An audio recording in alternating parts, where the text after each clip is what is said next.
Buenas tardes, estamos todos ya. Vamos a dar la bienvenida y la inauguración de las 9ª jornadas de Historia de la Industria, los Servicios y el Desarrollo, organizadas por el Centro de Estudios de Historia Económica Argentina y Latinoamericana y el Instituto Interdisciplinario de Economía Política. El CEAL retomó de algún modo las tareas y los trabajos que venía desarrollando el área de estudios sobre la industria argentina y latinoamericana, que se había conformado en el año 2011, y a su vez retomó un proyecto o proyectos de investigación de la facultad que en el año 2007 iniciaron estas jornadas y se vinieron desarrollando de manera ininterrumpida desde entonces, cada 2 años, bajo distintas modalidades, en algunos casos virtuales, con la época de la pandemia, y modalidades diferentes en términos de convocatorias abiertas o en workshop, en algunas muy masivas, donde hemos tenido más de 100 ponencias, pero bueno, como decía, sostenidamente. Y mantienen esa idea inicial de impulsar un campo de estudios vinculados a los temas de la industria y el desarrollo, que en ese contexto de principios de siglo era prácticamente inexistente. Es decir, cuando uno se pone a repasar un poco lo que había en términos de historia de la industria hacia el año 2000 o 2004, cuando se inició el primer proyecto de investigación que dio origen a las jornadas, en realidad había como grandes relatos o grandes trabajos de síntesis de historia de la industria, para mencionar algunos, los trabajos de Dorfman de la década del 40 y luego definidos hacia 1980 ya en clave cepalina.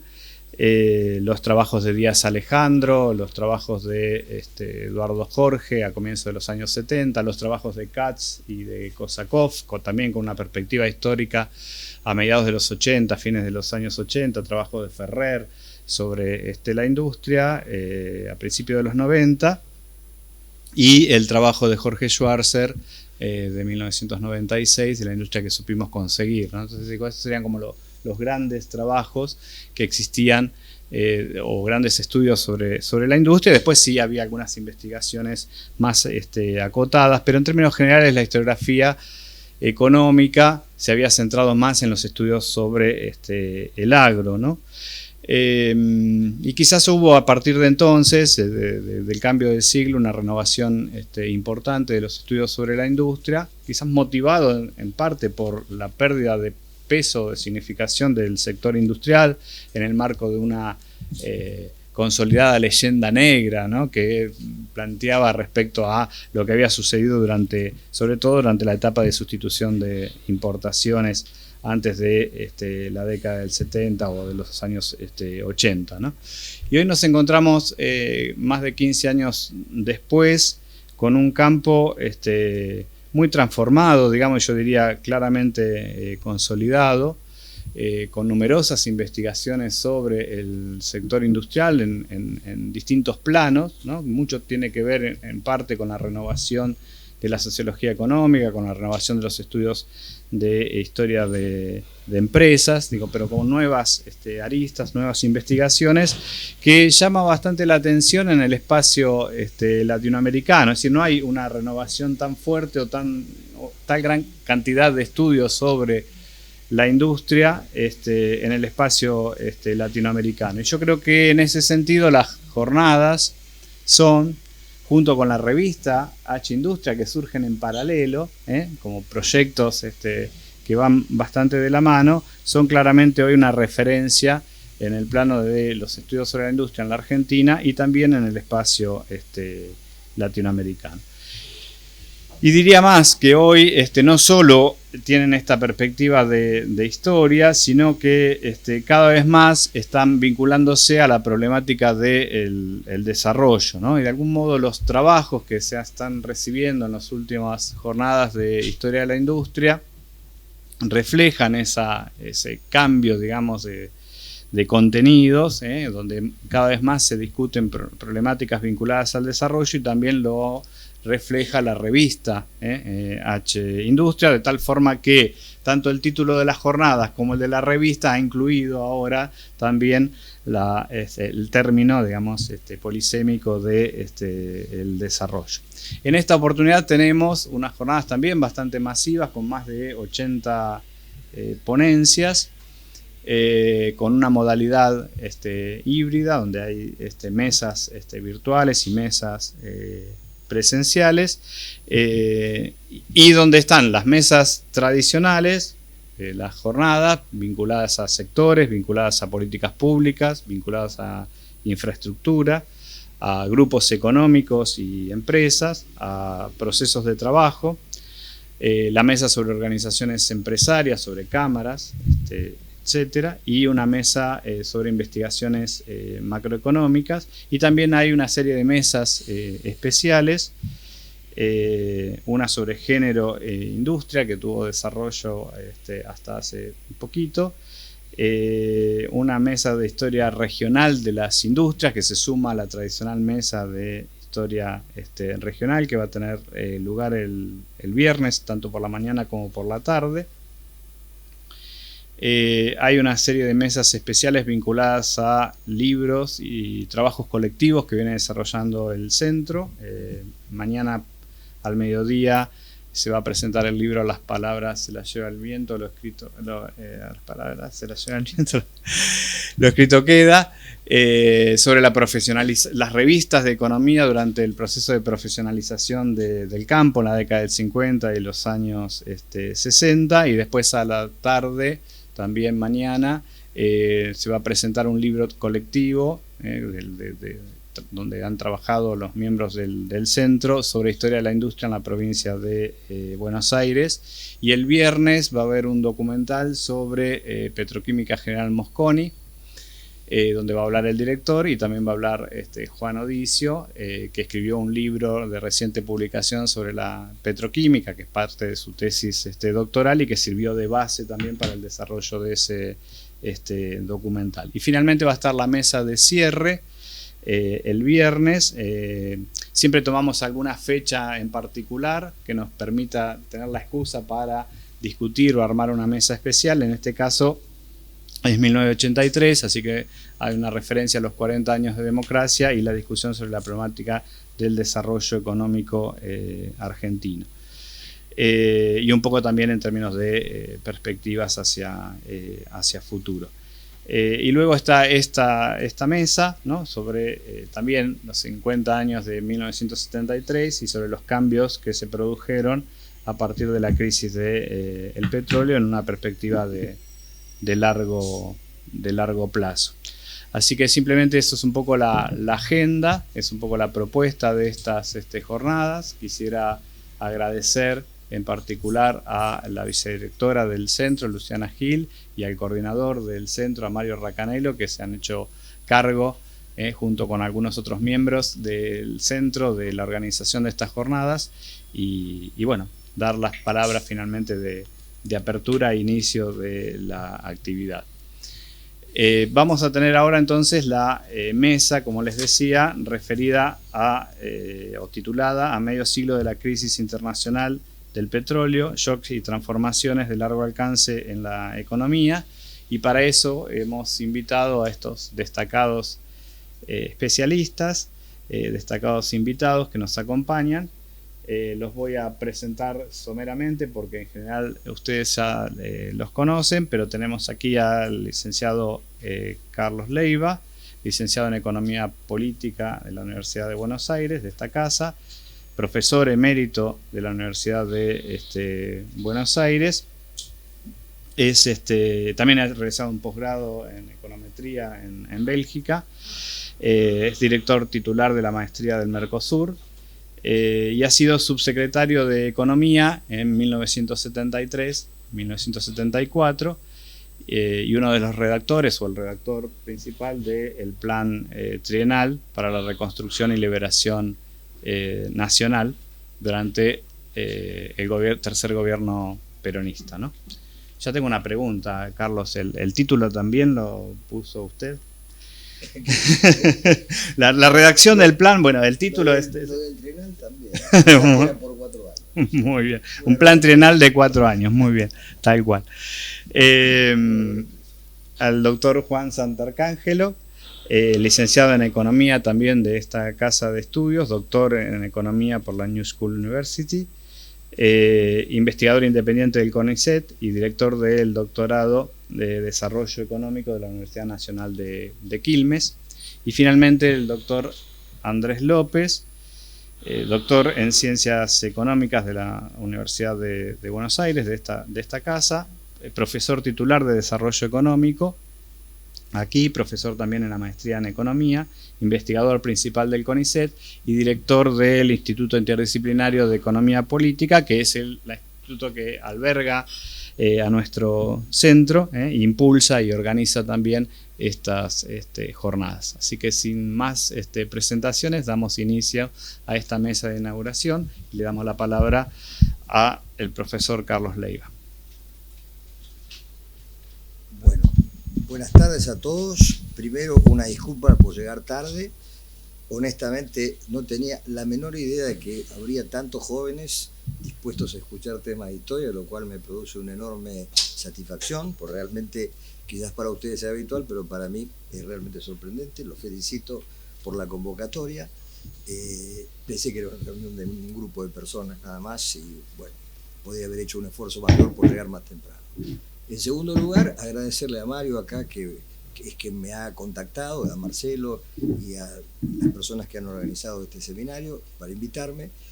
Y a partir de ahora trataré de estar a la altura de lo que seguramente ustedes van a escuchar después.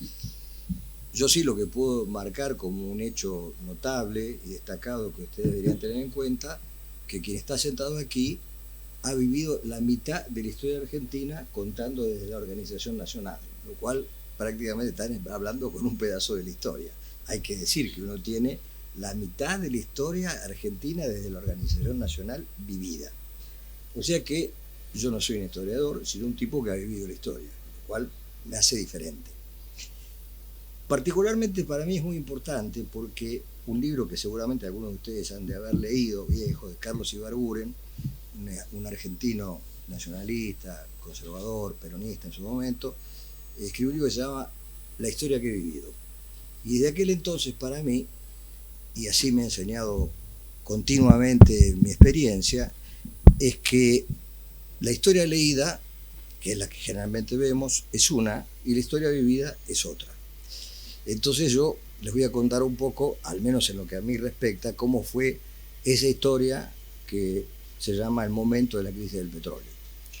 Sin duda fue un parteaguas en la historia no solo del capitalismo occidental, sino paradójicamente también de la propia Rusia, en aquel momento en la sede central del comunismo en el mundo dividido en dos bloques, el bloque occidental y el bloque oriental, ambos dos a partir de la crisis del petróleo recibieron un impacto colosal. En cuanto a Rusia, que seguramente lo que menos tenemos en cuenta, el precio del petróleo le permitió a Rusia duplicar en 10 años la producción de petróleo. Y Rusia tenía un problema desde el 17, desde la revolución, enorme en materia alimentaria, porque era el principal importador de alimentos del mundo. Con el precio del petróleo creciendo como creció y la producción de petróleo creciendo como creció, esto le alivió al sistema socialista, a partir de la crisis del petróleo, paradójicamente le alivió su funcionamiento. Y lo que podría haber sido una crisis muy importante, antes en los 70, se desplazó casi 10 o 15 años después, porque había plata, como siempre, para financiar las importaciones necesarias. Rusia, en aquellos tiempos, no sé hoy, necesitaba importar el 30% de lo que producía en elementos horneables, panificables. O sea, los cereales para Rusia, la alimentación para Rusia era un problema estratégico, y obviamente el tener el petróleo a un valor mayor que le permitía explotar a la Siberia, le permitió mantener el régimen durante bastante tiempo más. Ese es un punto que me parece importante tener en cuenta, porque va a tener que ver con lo que hicimos nosotros en el 73, que justamente le vendimos a Rusia una gran cantidad de cereales, que miren ustedes lo que es la idea del interés nacional. Cuando Jimmy Carter decreta el embargo a la Unión Soviética por un tema de derechos humanos, quien se alza contra esa decisión no fue el Che Guevara, fue José Alfredo Martínez de Oz, el ministro de Economía de la dictadura, que decidió no respetar el embargo y la Argentina no aceptar esa estrategia del gobierno americano. Digo esto para tener en cuenta por qué. Bueno, porque ahí había un lugar, como aparece hoy China con la soja, que nos generaba posibilidades, que no tenía color ideológico, era una realidad material, podían pagar, y entonces nosotros vendíamos. En Occidente pasó otra cosa. En Occidente el crecimiento del precio del petróleo tan descomunal, que bueno, ustedes lo saben, fue una explosión en 2 secuencias a partir de la guerra de Yom Kippur, en Occidente introdujo la estanflación, o sea, un fenómeno económico nuevo que era estancamiento con inflación, más inflación que estancamiento, pero finalmente estanflación. Como ustedes saben, en estanflación, cuando hay estancamiento e inflación al mismo tiempo, las políticas keynesianas no funcionan, porque naturalmente podrán resolver el problema de estancamiento, pero van a multiplicar los problemas de inflación. Pero tampoco funcionan las políticas ortodoxas, porque van a profundizar el estancamiento, aunque detenga la inflación. Con lo cual, el mundo occidental se encontró con un problema nuevo que, paradoja, nosotros teníamos desde antes. Es decir, en materia de problemas también hemos sido adelantados. En este caso, la Argentina tenía esta inflación antes de ese tiempo, antes de la crisis del petróleo. ¿Qué pasó con esta inflación en Occidente? Bueno, como ustedes saben, recordarán, fueron años 73 muy complejos para la economía americana y la economía de Europa Occidental en general, que fueron madurando 2 procesos, uno que tiene que ver con el campo material y otro que tiene que ver con el campo de las ideas. En el campo material fue la explosión de lo que se llamó los petrodólares. De golpe y porrazo, aquellos países que tenían, los países árabes que tenían un excedente anual de 20.000 millones de dólares, pasaron a tener un excedente anual de 140.000 millones de dólares, con lo cual colocaban ese dinero en un sistema financiero que necesitaba desesperadamente reciclar esa plata, que era un gran negocio, que naturalmente en Occidente no aterrizaba, porque Occidente estaba pasando esas crisis que ya acabo de comentar. Y entonces, durante esos años posteriores, toda América Latina comenzó un proceso descomunal de endeudamiento. Había un interés en el prestamista y un interés en los que demandaban el dinero. Eran grandes cantidades de dinero con tasas que parecían sencillas de pagar, y los gobiernos fueron todos muy susceptibles a esa presión. Todos después del gobierno del 73, al que yo me voy a referir posteriormente, y voy a contar una anécdota acerca de esto. Los petrodólares cambiaron la economía del mundo, nuestro mundo, el de América Latina, de los países emergentes, de una manera brutal, porque realmente el hecho de ser deudores entusiastas, porque llegaban delegaciones de bancos que ya no existen más, pero golpeaban las puertas de los ministerios en toda América Latina, ofreciendo toneladas de dinero de una manera muy simple. Ustedes lo habrán escuchado a Milei decir que él va a poder dolarizar la Argentina porque ya tiene un fondo que le prestaría 30.000 millones de dólares contra los papeles que tiene el Banco Central. Bueno, eso naturalmente es una fantasía, pero en aquel momento 30.000 millones de dólares de hoy son muy pocos millones de dólares de los años 70, esas cifras caminaban todo el tiempo, era absolutamente accesible. Eso cambió muchos perfiles de la vida económica en América Latina, volveré sobre la Argentina, pero naturalmente le impulsó un peso descomunal al mundo financiero, en todo Occidente. Donde antes lo que funcionaba era el presidente de General Motors o el presidente de Ford, las personas que estaban vinculadas al mundo material de la producción, fueron desplazados en los hechos, en la práctica, por los grandes protagonistas del momento, que eran los colocadores de dinero. Por los bandos, mientras están las crisis, las guerras, etcétera, etcétera. Pero digo, quiero contar esto porque esto era directamente vinculado con un hecho que se ha detectado, ustedes lo han visto a raíz de la crisis del 98, del 2008, una clara determinación de que gran parte de las instituciones de investigación académica de los Estados Unidos han estado financiadas, lo que antes no era así, por entidades financieras. Con lo cual, de alguna manera, el interés en general de esas entidades está destinada a promover investigaciones que tienen que ver con el campo financiero y que se asocia a una determinada manera de pensar. Exactamente por esa razón ocurre en Estados Unidos y en el mundo, en Inglaterra, la revolución conservadora, que no es una cosa que ocurre en un día, sino que es una progresión que empieza justamente cuando este problema de la estanflación se incorpora y hace fracasar las políticas, digamos, del tipo New Deal en los Estados Unidos. Políticas que no pertenecen solo a los demócratas, aunque parezca que es así, sino que fueron ejecutadas por republicanos como Eisenhower. Y por el contrario, el campo de la conclusión del pensamiento del neoliberalismo, la orientación hacia el sistema financiero del pensamiento económico, lo que se llama el conservadurismo o el neoliberalismo, los principales protagonistas, yo sé que esto puede parecer raro, pero lo que creo, fueron básicamente los demócratas, Clinton y Obama, que lo convirtieron en la globalización que logró que en definitiva el supuesto enemigo, que es China, creciera desesperadamente gracias a las inversiones americanas que en un mundo de pensamiento libre, entrada y salida, incorporaron todo el saber tecnológico y toda la capacidad financiera a la economía china, y ahora el señor Biden, que retorna a las ideas del New Deal, se encuentra con que geopolíticamente hemos hecho crecer al que iba a ser, creíamos, nuestro socio en la democracia, como pensaba Kissinger, y terminó siendo un muchacho que está invadiendo nada más ni nada menos que la región en la que estamos nosotros, que es América Latina, gracias a los capitales que fueron para allá.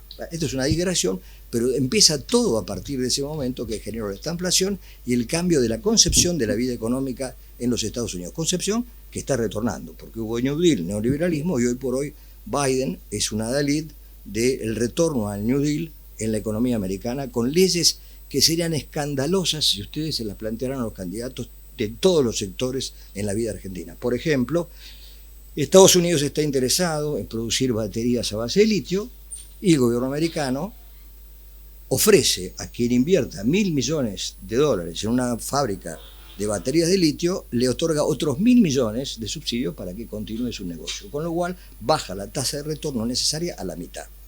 Esto está en todos los programas de Biden, ustedes lo pueden encontrar, es un compromiso del Consejo de Seguridad, todos los asesores en serio de Biden están en esa línea, y ha empezado la academia o la corriente principal a rever, digamos, la idea acerca de cómo se prueba el sistema capitalista en el mundo.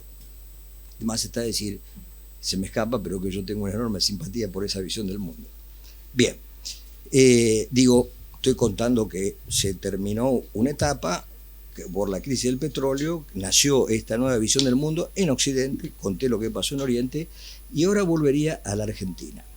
Voy a empezar simplemente por esto que les dije de la crisis del petróleo y el financiamiento externo y la deuda.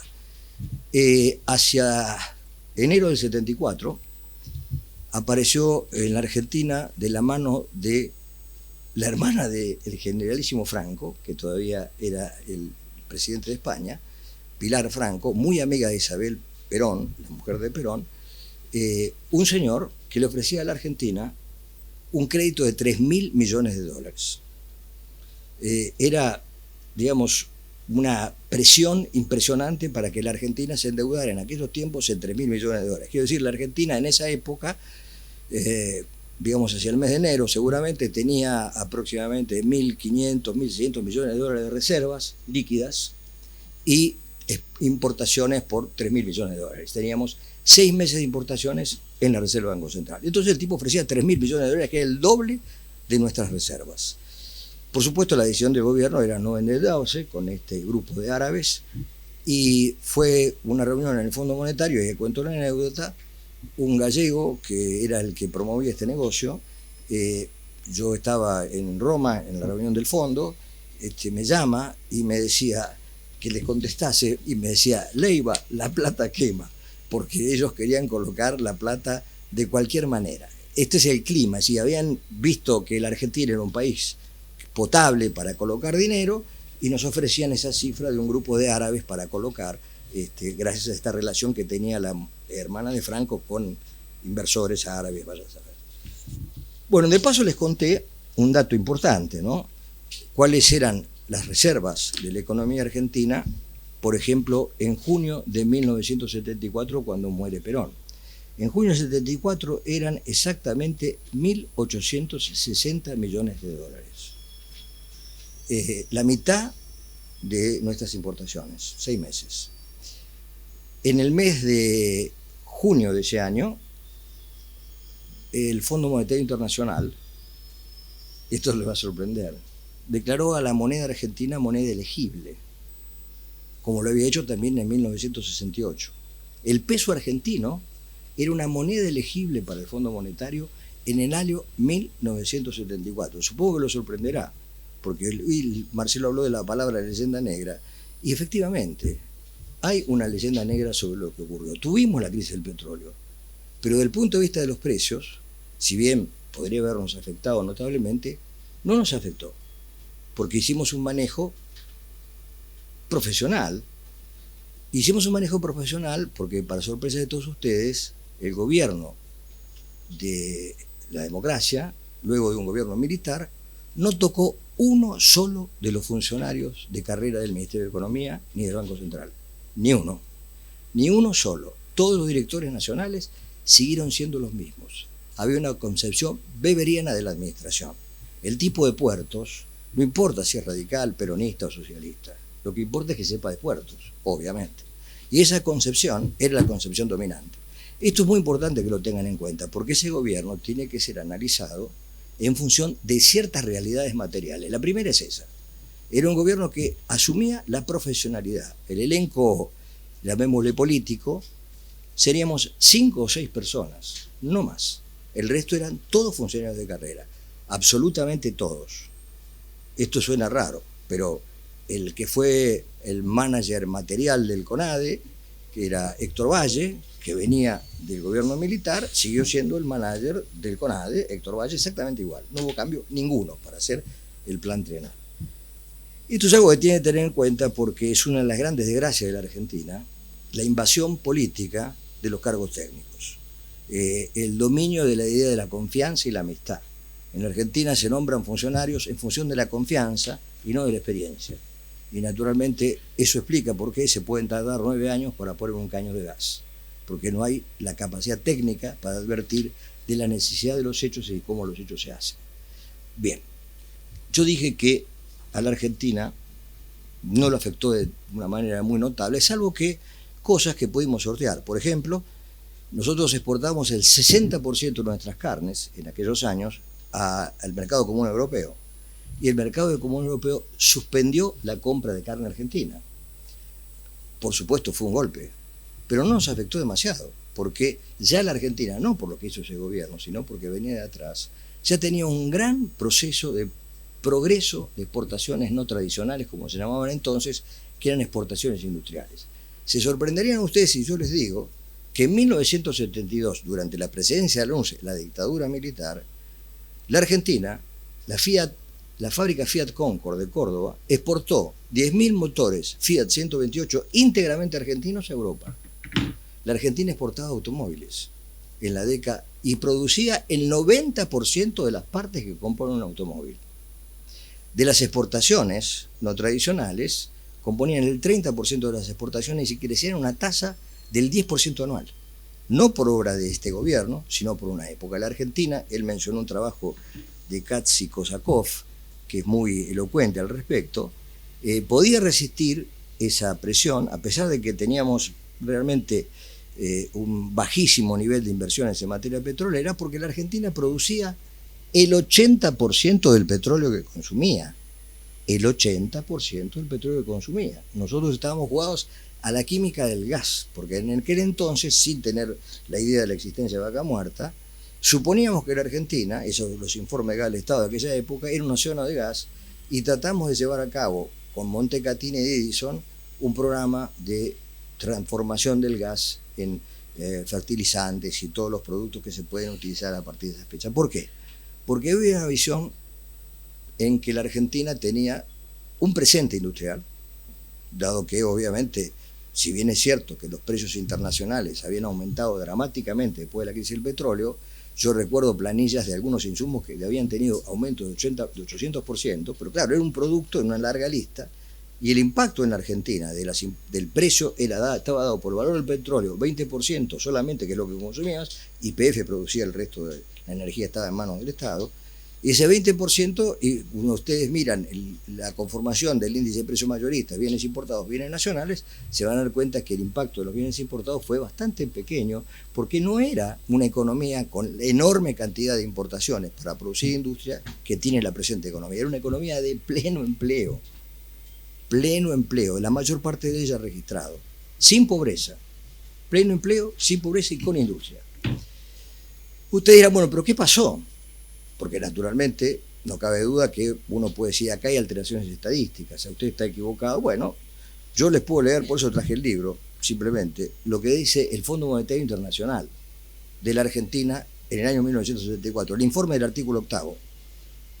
Puedo leerlo, si me permitís, simplemente porque esto es muy importante, porque claro, la deformación informativa no vivida es muy grave. Dice el Fondo Monetario Internacional, el gobierno que se hizo cargo el 25 de mayo del 73 detuvo radicalmente la espiral de precios y salarios, las dos cosas, mediante una política de ingresos basada en un pacto social. Y luego dice, en marzo del 74 la tasa de inflación fue solo del 14%, en comparación con cerca del 80% que era en marzo del 73. Y así puedo seguir, crecimiento del producto, demanda monetaria. La demanda monetaria aumentó explosivamente, a pesar de que efectivamente el gasto público aumentó muchísimo. Pero el gasto público aumentó muchísimo, entre otras razones, porque el gobierno de la NUCE aumentó los salarios públicos en todo el país, en las municipalidades del interior, al mismo nivel que la Administración Nacional, en un 50%, un aumento de un solo saque, cosa que golpeó enormemente en el presupuesto público, a pesar, será sorprendente para todos ustedes, que la administración pública tenía más empleados en el año 73 que en el año 74. O sea que en ese periodo, además, se bajó el número de personas en la administración pública. Estas cosas supongo que ustedes lo sorprenderán, porque la economía crecía. No solo crecía en el 73, sino que venía creciendo durante una década. La década 64-74 es una década de un crecimiento del 8% de punta a punta, en términos anuales. Por supuesto, yo me estoy basando siempre en las cifras de la época. Después vienen los recálculos estadísticos, pero la información que yo manejaba es la que les quiero comentar ahora. No tiene sentido que yo hable con un análisis de una información que luego se produce, lo que sabíamos. ¿Qué pasó? Y con esto voy a terminar, porque me parece muy importante decirlo. ¿Qué pasó? Bueno, lo que ustedes quizás no puedan saber, que en el año 74 se fueron de la Argentina 500 empresarios norteamericanos por el terror que generaba en la Argentina. De los meses que le estoy diciendo, teníamos 5 dirigentes, el presidente de la ESO, secuestrados por las bandas armadas de montoneros. Los tipos que habían asesinado a Aramburu y los tipos como Firmenich, que lo mataron a José Ignacio Rucci, el secretario general de la CGT, porque era la pata sindical del pacto social, que para ellos esa economía que crecía, que tenía 4% de pobreza, prácticamente sin desempleo, con una redistribución del ingreso del 47%, que ya lo habíamos logrado, y prácticamente estabilidad, pero estabilidad no medida por índice de precios, no. Si yo les leo a ustedes lo que importa, el dólar paralelo de mayo del 73 era el 19% más bajo que el de junio del 74. Y digo junio del 74 porque ese es un momento crucial. En septiembre, después que se lo elige a Perón por el 63% de los votos, Firmenich manda a asesinar a José Ignacio Rucci, se presenta en la revista El Descamisado y dice lo que yo les acabo de decir. Reportaje del Descamisado. Lo matamos porque era la pata sindical del proyecto burgués del pacto social. La primera contestación sobre ese pacto implícito de la economía argentina, que gobernó desde el año 30 hasta el 75, que era pleno empleo como eje central de la política económica y la industrialización como método para el pleno empleo, por ser burgués, lo termina la banda de montoneros. Banda a la que pertenecieron una enorme cantidad de personas que escriben sobre ese pasado, diciendo que la Argentina, de golpe y porrazo, único caso en la historia, un proceso se agotó. No cuentan que gracias a esa reacción provocaron la contrarreacción. Lo que era un acuerdo de empresarios y sindicalistas hizo generar un pánico que terminó con la idea de la industria. Así de fácil. El gobierno que sucedió al general Perón, una vez muerto, finalmente, paso tras paso, termina con una política de tipo de cambio bajo y apertura económica y endeudamiento feroz que genera la destrucción del aparato industrial. Ustedes han heredado eso. Yo sé que seguramente esto no lo habrán escuchado nunca, porque hay efectivamente una leyenda negra que oculta el origen de los problemas. Nosotros sufrimos la militancia demencial de tipos que creían que estaban dadas las condiciones prerevolucionarias en un país que tenía una tasa de crecimiento promedio del 5% anual, que tenía 4% de pobreza y 4% de desempleo. En la Argentina había 800.000 pobres en tránsito. Desde entonces, la pobreza creció al 7% anual acumulativo en las personas. Hoy son 20 millones. ¿Saben cuánto creció la población en los últimos años? 27 millones de personas. Es decir, el 80% de las personas que crecieron en estos años son personas pobres. ¿Producidas gracias a qué? A una descomposición política, porque siempre es política la cuestión, que destruyó un modelo en el que había un acuerdo implícito en la sociedad argentina. No es cierto que la Argentina no podía ser un país industrial. Es absolutamente falso. Estábamos a 4 años de los procesos tecnológicos más importantes del mundo. Fabricamos máquinas electrónicas, lo hacíamos, fabricamos aviones, exportábamos locomotoras y pasamos ahora a tener un ejército de desesperados sin trabajo, todos creyendo que todos van a ser telemarketers en algún lugar del mundo. Bueno, la crisis del petróleo a nosotros no nos afectó como podía habernos afectado, porque producíamos el 80% del petróleo, enorme cantidad de materias primas, los hilados de nylon para la producción de cubiertas, lo que ustedes quieran. Y teníamos una sociedad estabilizada. Obviamente dirán, pero ¿cómo puede ser? Y puede ser como cualquier infección. Si ustedes se cortan y no se dan la vacuna antitetánica, se pueden morir en muy pocas horas. Así de fácil. Un accidente puede provocar la muerte. Bueno, nosotros, a esta sociedad, aunque ustedes puedan discutírmelo, habrá sociólogos, economistas, como yo la viví y los conocí, porque lamentablemente los conocí a todos y los conozco a los que sobrevivieron, realmente se murió. La crisis del petróleo no fue la que nos mató. No, la que nos mató fue la crisis política de un grupo de chicos que venían de la extrema derecha y que solo Dios sabe cómo cornos terminaron creyendo que hacían una revolución y que estaban dadas las condiciones revolucionarias en un país que crecía al 6% y tenía estas características sociales. Esto parece un discurso político y lo es, pero bueno, es lo que creo. Sí. ¿Cómo? Montoneros era de derecha. Sí, pero los que lo asesinaron a Rucci fueron los montoneros. La guerrilla urbana era montonera. Dejamos las preguntas para después al final. Muchas gracias.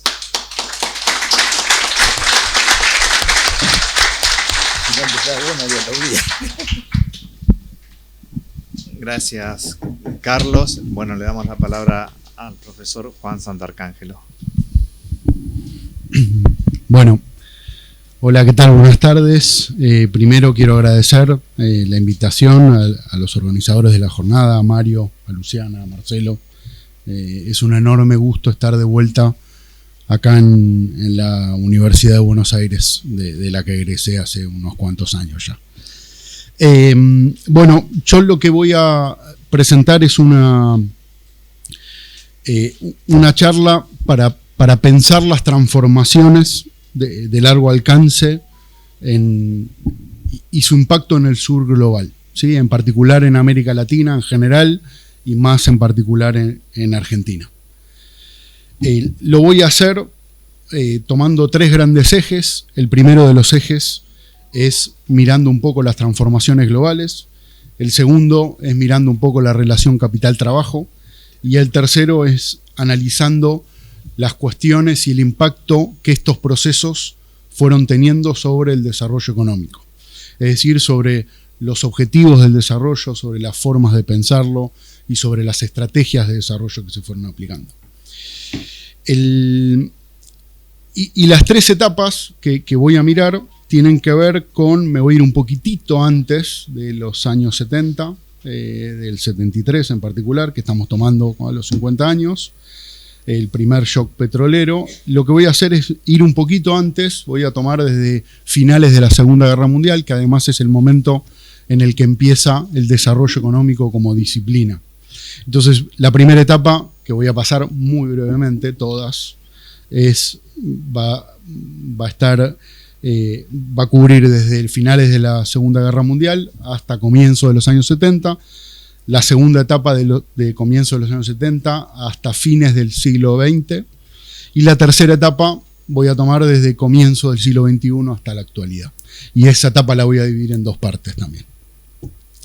Bueno, con estos tres ejes, ¿no? Transformaciones globales, relación un poco capital-trabajo y desarrollo económico.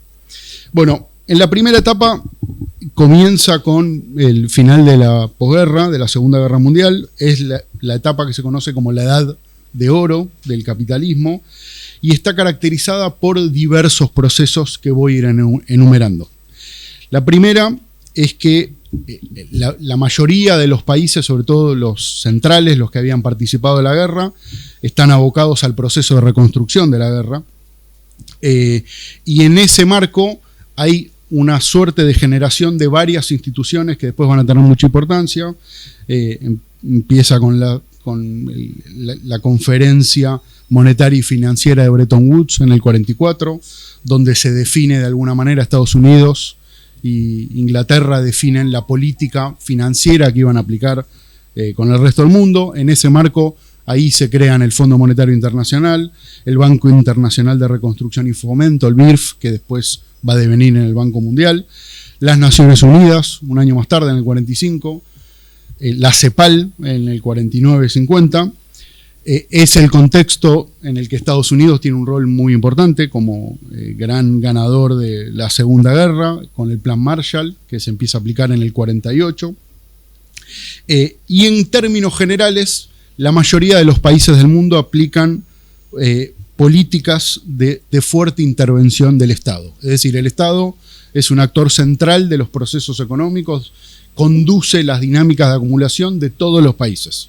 En los países centrales, porque había pasado a dirigir el proceso de guerra y para poder pelear en la guerra y producir las municiones y el armamento que necesitaba, empieza a organizar toda la estructura planificadamente. Y en los países periféricos, como el nuestro, como América Latina, en realidad lo que empieza a pasar es que se nos cierra el mundo, los mercados, y tenemos grandes problemas para exportar e importar cosas, y entonces tenemos que empezar a producir bienes localmente, ¿sí? Sobre todo industriales. Es un proceso donde la industria es el corazón de la dinámica de acumulación en el mundo. Las dinámicas de inversiones, las que mueven el sistema, son las inversiones productivas, no la financiera.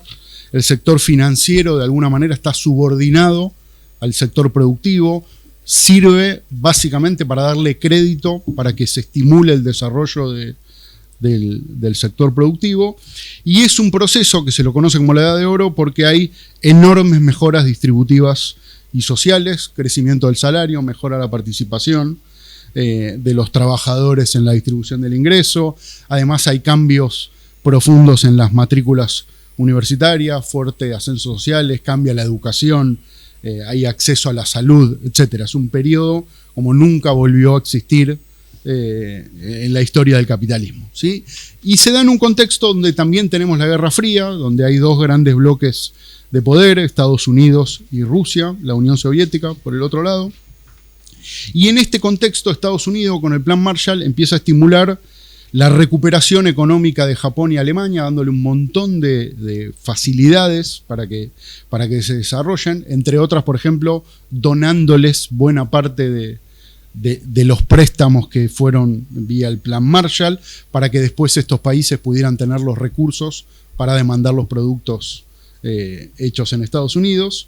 Y estas dinámicas y estos procesos fueron generando fuertes disputas que se van a ir radicalizando. Es decir, se va consolidando una clase trabajadora a escala mundial que va empezando a conseguir derechos y a cada vez demandar mayores derechos, ¿sí? Esto se verifica, por ejemplo, con todos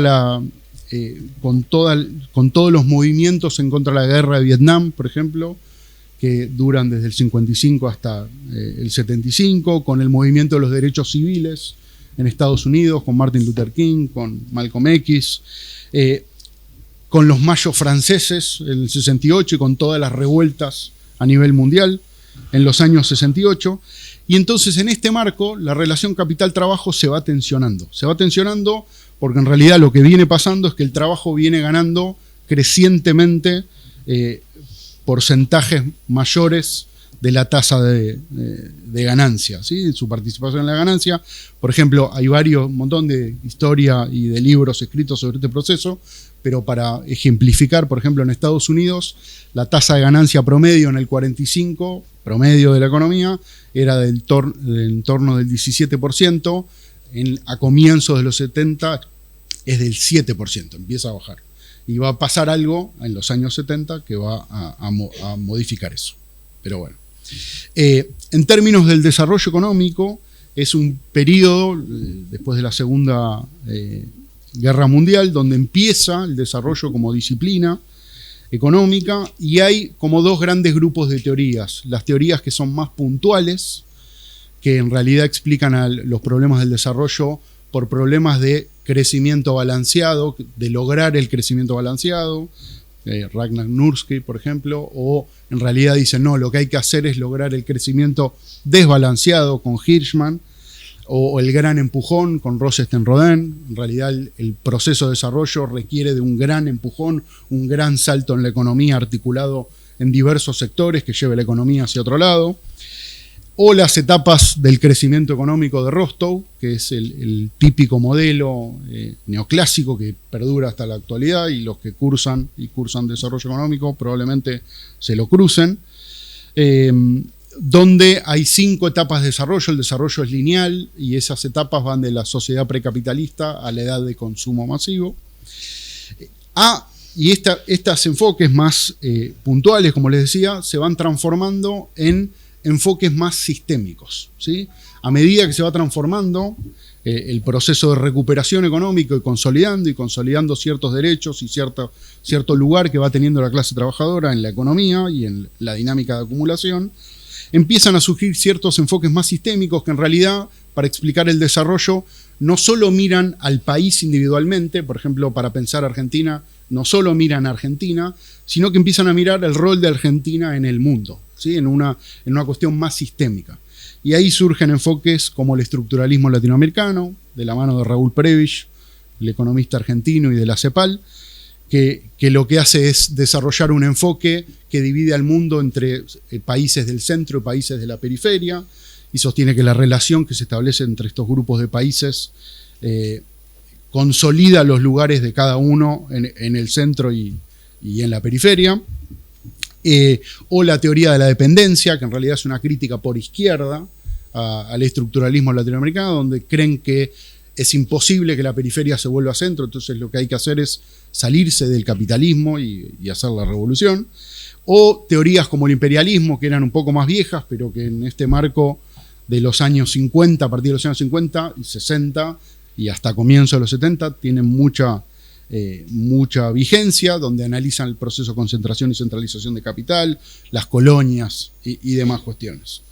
En este contexto, el desarrollo originalmente era igual al crecimiento económico, solo crecimiento económico. Alcanzar el desarrollo era crecer, y se va complejizando y va adquiriendo un montón de dimensiones, entre las cuales primero es el empleo, es crecimiento más generar empleo, después es crecimiento más empleo, más algún cambio tecnológico, más cambios en la estructura productiva, y finalmente a comienzos de los años 70 el eje empieza a ser la distribución del ingreso, ¿sí? La repartición por la plusvalía. Las estrategias de desarrollo, como les decía, es una fuerte intervención del Estado, y en América Latina este proceso se da en un marco donde el Estado es sumamente presente, donde se van alternando distintos modelos, pero en líneas generales, todos con sus particularidades, todos prosiguen un proceso de industrialización por sustitución de importaciones, ¿sí? Con mayor o menor éxito. El caso argentino es el de mayor éxito, el que logra tener el mayor nivel de desarrollo industrial de la región, y la clase trabajadora más organizada y combativa también de la región. Bien, En ese contexto llegamos a la segunda etapa. En la segunda etapa comienza en los años 70, en realidad es una serie de eventos que se van produciendo, que ahora les voy a mencionar. En agosto del 71, Estados Unidos, que viene teniendo problemas con el ascenso de Japón y de Alemania, lo que hace es abandonar el patrón oro y empieza una etapa de tipos de cambio flotantes entre las principales economías. Después tenemos los shocks petroleros, el del 73 y después el del 79, que aportan un montón de flujos de fondo a la economía mundial.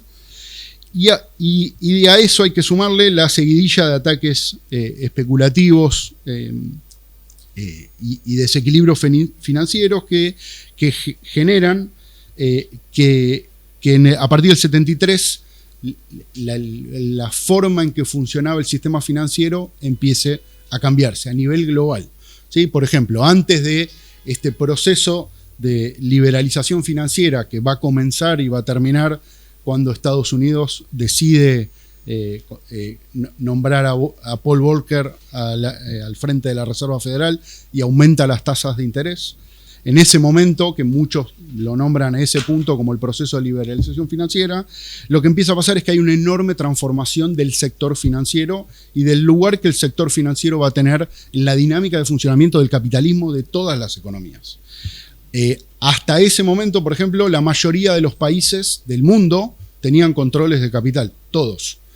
Alemania, Argentina, y la mayoría de los países, salvo Estados Unidos. Y Estados Unidos veía con muy buenos ojos que todo el mundo tuviera control de capital. A partir de estos momentos empieza a haber una enorme transformación del sector financiero, se abandona los controles y se empieza a promocionar la cuestión de la apertura y la liberalización del sector financiero.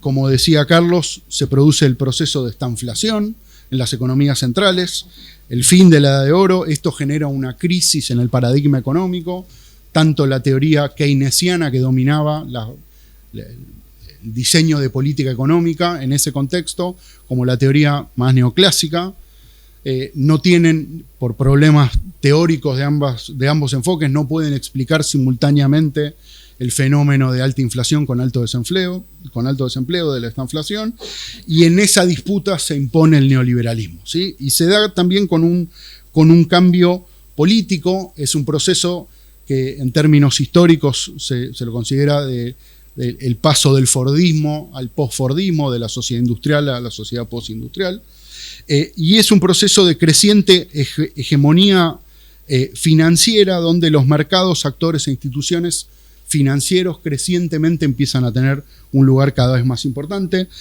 Esto además se da en un proceso de internacionalización del sistema bancario, aparecen los consorcios bancarios internacionales, las grandes empresas industriales empiezan a funcionar de otra manera, porque además se produce una internacionalización de los procesos productivos y entonces cambia la industria.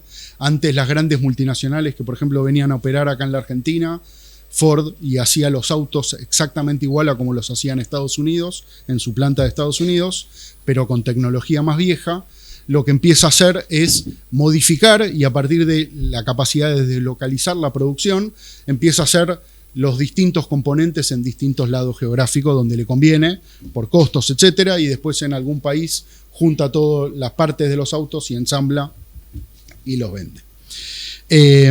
Hay un cambio también político en el centro. Margaret Thatcher en el 79 asume en Inglaterra, Ronald Reagan en el 81 en Estados Unidos. Ahí se aplican diversas políticas. Cae el muro de Berlín primero en el 89 y después en el 91 la Unión Soviética.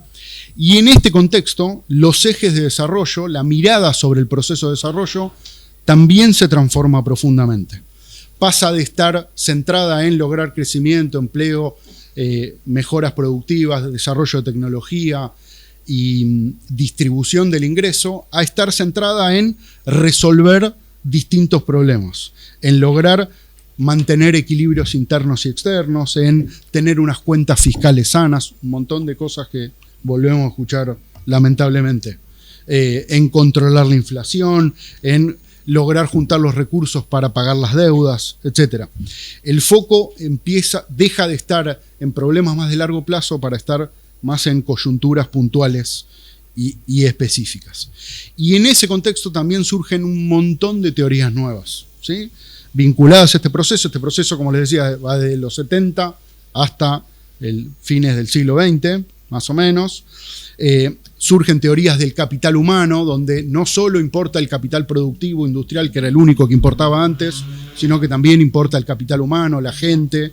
Empieza a tener relevancia teorías del buen gobierno, el rol de las instituciones, el neoestructuralismo, que es una nueva versión de lo que queda de la CEPAL, de la transformación que sufre la CEPAL con el golpe del 73 de Chile en Pinochet, el 11 de septiembre.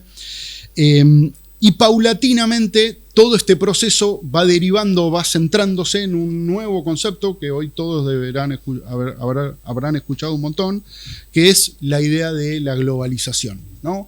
Hoy parece que estamos todos en un mundo global, y como es un mundo muy global, en ese mundo todos tenemos las mismas posibilidades.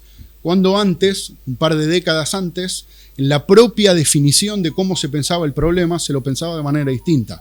O se hablaba de imperialismo, donde alguien es el imperio y alguien no es el imperio, o en términos de centro-periferia, donde alguien es el centro y alguien es la periferia, etc. Hoy, en un mundo globalizado, pareciera como que si Argentina no se desarrolla es por incapacidades de los argentinos de lograr desarrollarse y no por distintas cuestiones más coyunturales. ¿Qué pasó en América Latina? ¿Cómo se vio este proceso en América Latina? Bueno, en América Latina este proceso se vio con la llegada de las dictaduras militares. Estas dictaduras militares comienzan procesos represivos, ¿sí?, sumamente importantes. Chile y Uruguay, como les decía, en el 73. En materia de desarrollo económico, la más importante de la región es Chile, más allá de que a nosotros la que más nos importe como argentinos probablemente sea la del 76.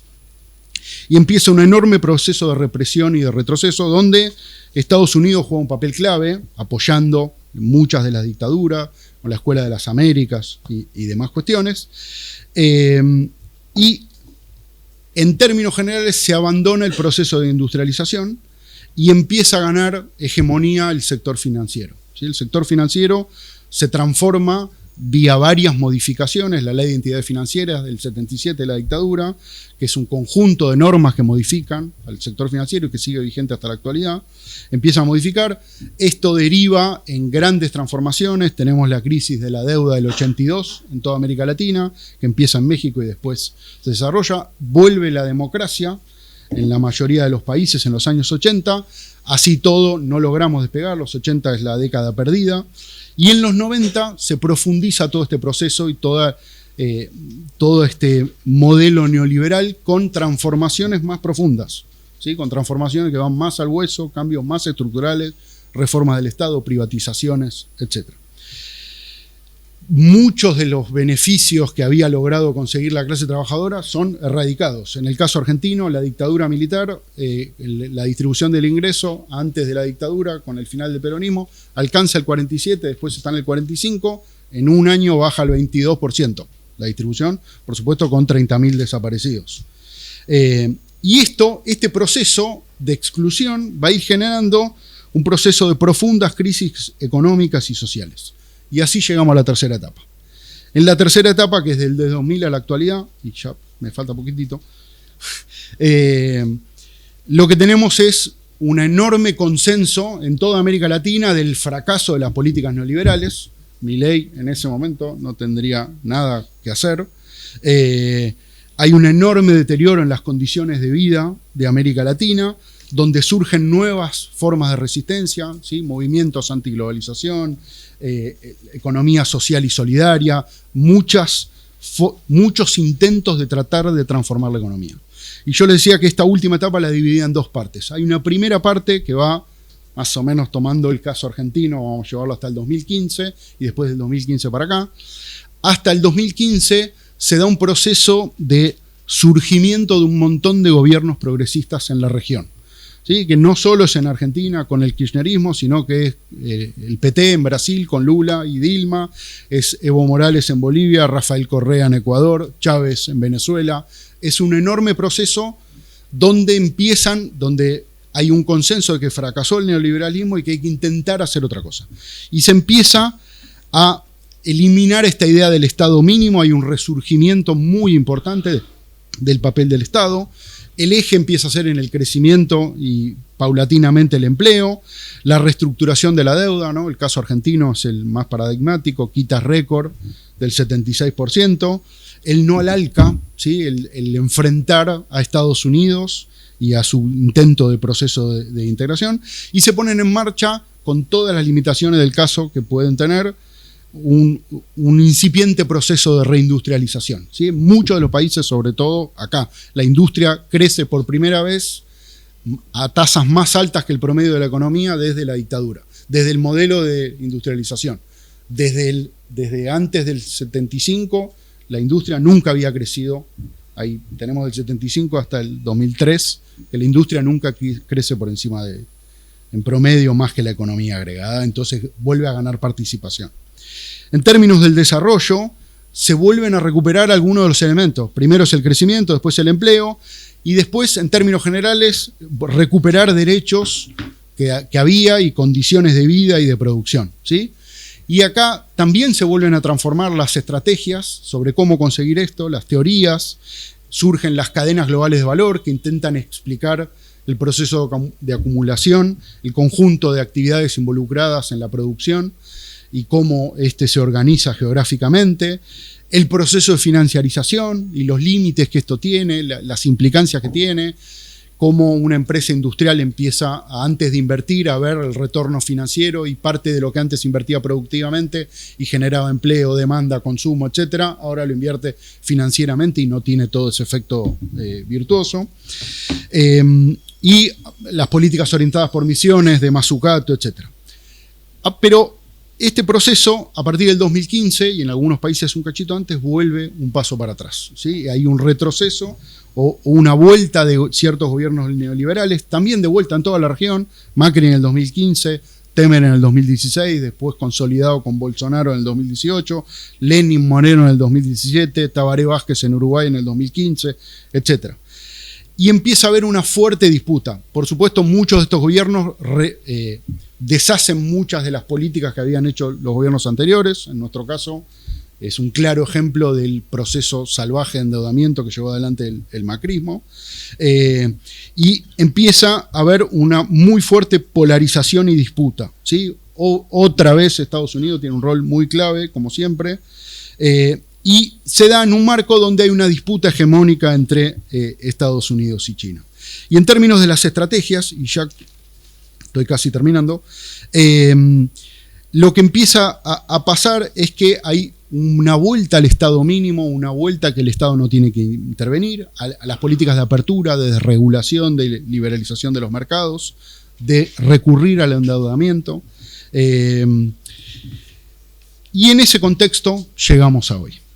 Y en este contexto, en la actualidad, y después de haberles hecho 80 años de historia en 20 minutos, me parece que lo importante que tenemos que sacar es que la disputa que empezó a darse, la transformación que empezó a darse en los años 70, sigue viva hasta la actualidad, ¿sí? Es una disputa donde no solo se transformó el capitalismo, la esencia de muchas de las dinámicas de acumulación y de funcionamiento del capitalismo, sino que ha tenido enormes impactos en los países en desarrollo, los países desarrollados y en los países en desarrollo, ¿sí? De alguna manera, muchos de los debates y de esta polarización que en Argentina se ve clarísima, responden a un modo de entender el mundo y la forma que tiene que funcionar la economía, que está anclada en estos procesos, ¿sí? Donde esta disputa, en realidad, una de las buenas cosas que tiene la Argentina es que esta disputa todavía sigue viva. En muchos lados, durante mucho tiempo, pareció como que estuvo como erradicada. Por ejemplo, en Chile, que por suerte solo pareció, estaba viva. Pero durante un montón de tiempo esta disputa no se logró llevar adelante. Entonces, en realidad, creo que el desafío consiste en lograr definir bien los objetivos que uno quiere alcanzar, partir de un buen diagnóstico de todo este proceso, de toda esta variable. Hay un montón de otras cosas que no dije, solo mencioné las que me parecen más importantes. Después desarrollar una planificación acorde a estos objetivos, a lo que uno quiere generar. Y por último, lograr la fuerza política y el consenso para poder llevar adelante estas transformaciones. Muchas gracias.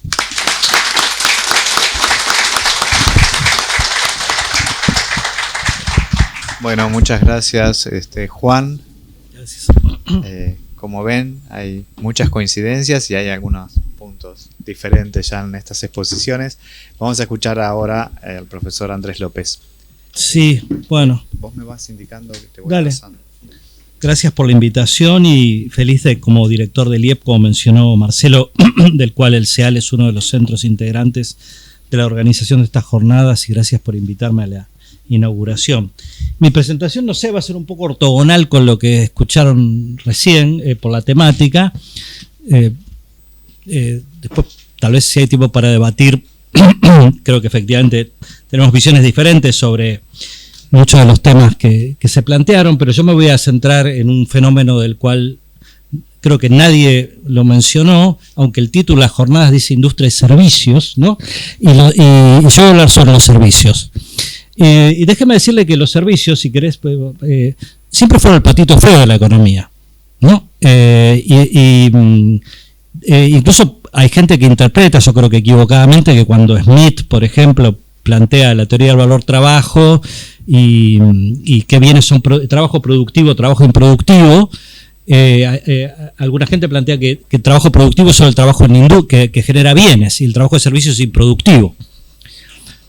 O sea que ya el padre de la economía política podría haber supuesto, o cierta interpretación podría ser, que solo es productivo el trabajo que genera bienes.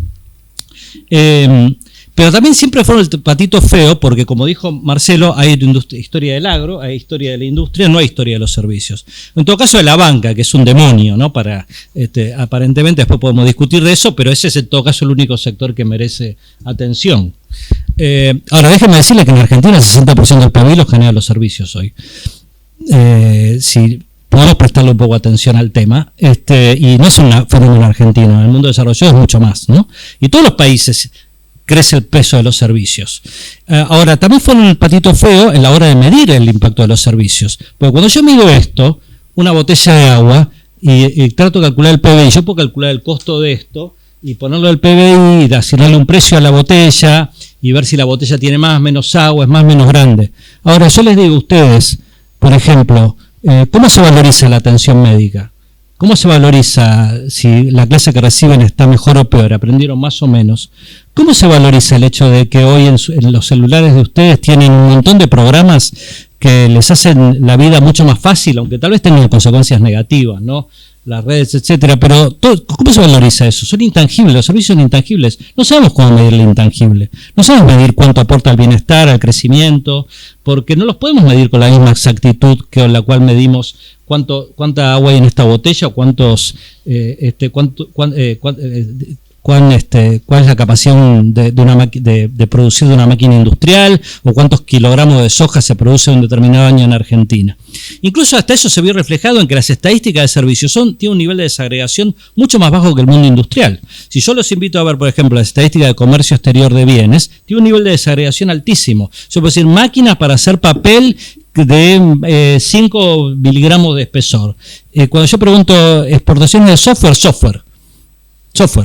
No sabemos, hay 80.000 cosas ahí, ¿no? Digamos que están metidas ahí, y nunca nadie se preocupó por desagregar. ¿Por qué? Porque nacieron en una época que los servicios eran, de vuelta, el patito feo de la economía y que no tenían ningún rol relevante a la hora de explicar el crecimiento y el desarrollo, lo cual puede ser que efectivamente fuera cierto desde un punto de vista material en los años 50 y 60, pero ciertamente pensar eso hoy es un poco equívoco, como voy a tratar de mostrarles.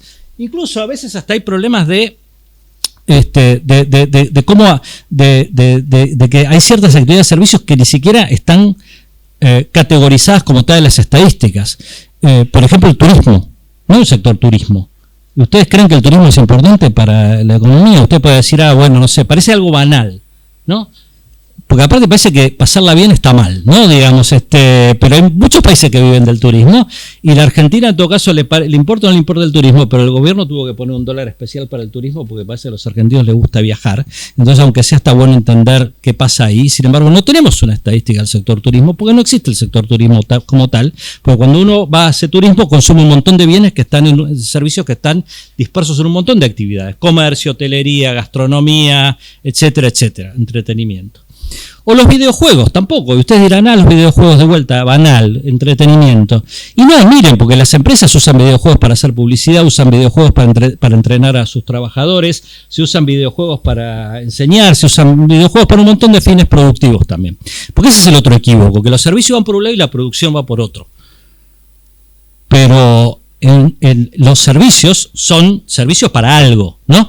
Y los servicios son servicios para otras actividades, y esas actividades no se pueden desarrollar sin los servicios. No existiría vaca muerta si alguien no hubiera explorado previamente esas formaciones, hubiera hecho servicios de prospección, de geología, etcétera. Después viene la producción. Primero viene alguien que se fija si hay algo o no hay nada. Y eso lo hacen no empresas, lo hacen empresas que se especializan en servicios de prospección geológica, de exploración, de potenciales reservorios de gas, petróleo, etcétera. Lo mismo en la minería. Primero viene un grupo de gente que explora, que hace prospección.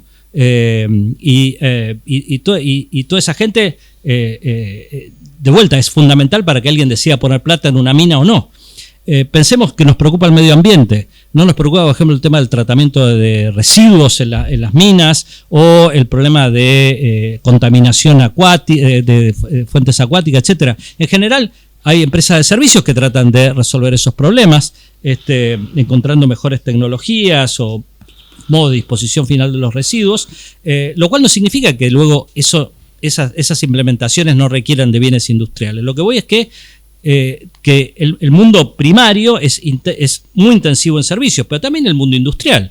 Mi auto me habla, y no estoy loco, también, pero mi auto me habla objetivamente. Si se sube alguno de ustedes va a encontrar que me habla. Antes los autos no hablaban. ¿Por qué? Porque no tenían software. No tenían un software. Mi auto me dice cómo llegar a un lugar. Eso es un servicio de GPS, ¿no? Digamos, de posicionamiento satelital. Involucra un servicio de telecomunicaciones, y hoy en día no veo gente con un mapa mirando la calle a dónde ir. Veo gente consultando su celular, un software, una aplicación satelital, etcétera. Y así podemos seguir, ¿no? Y de hecho por eso se habla de la servificación de la economía, ¿no? Y hay una serie de tendencias que están detrás de la servificación de la economía, que de vuelta no implica un Boca River, porque parece que acá, no, digamos, estamos el agro, la industria, los servicios, si algo es más importante, otro es menos importante. No. Se trata de entender el mundo como un mundo integrado, donde las actividades productivas involucran conexiones entre un montón de sectores. Y si hablamos de servificación, por ejemplo, pensemos en que una parte del aumento del peso de los servicios en el PBI global es derivado de la terciarización de actividades del mundo industrial. Antes una empresa industrial tenía su servicio de catering, su servicio de seguridad, tenía su servicio, su departamento informático, tenía probablemente su departamento de contabilidad, etcétera, etcétera. Y las empresas industriales y mineras y petroleras del mundo crecientemente se avivaron de que eso no es su negocio central. El negocio central de la General Motors no es tener un departamento informático, es hacer autos. Y entonces el departamento informático lo terciariza y se lo da a IBM, o se lo da a Accenture, o alguna empresa global que se ocupa específicamente de eso. Y de hecho, entonces, una parte de la servificación consiste en que trabajos de servicios que antes se hacían adentro de una empresa, ahora se hacen afuera de la empresa por una organización especializada. Y eso genera por supuesto, ganancias de costos y de eficiencia para las empresas, pero también genera innovación, porque esas empresas especializadas en hacer, por ejemplo, software para empresas automotrices, se hacen cada vez más eficientes, desarrollan nuevas aplicaciones, etcétera, etcétera, y contribuyen al aumento de la productividad de toda la economía. En segundo lugar, los bienes tienen cada vez más servicios dentro de su valor agregado. ¿Me pasás dos? Un poco más. Más, perdóname. Más. Muy bien. Acá. No, sí. Esto, de hecho, es el peso de los servicios en un saco vendido en Estados Unidos en una tienda especializada. Menos del 10% es manufactura, el resto viene de servicios y de distintas actividades de servicios. ¿Por qué? Porque esa chaqueta o ese saco requiere diseño, requiere transporte, requiere ¿cómo? Marketing, hay una marca, etcétera, etcétera. Entonces, imagínense que cuánto es el peso de los servicios en el valor. Si alguien va y se compra una remera de Messi hoy en el Inter de Miami, ¿no? ¿Cuánto vale? Seguramente $100, no sé, mínimo.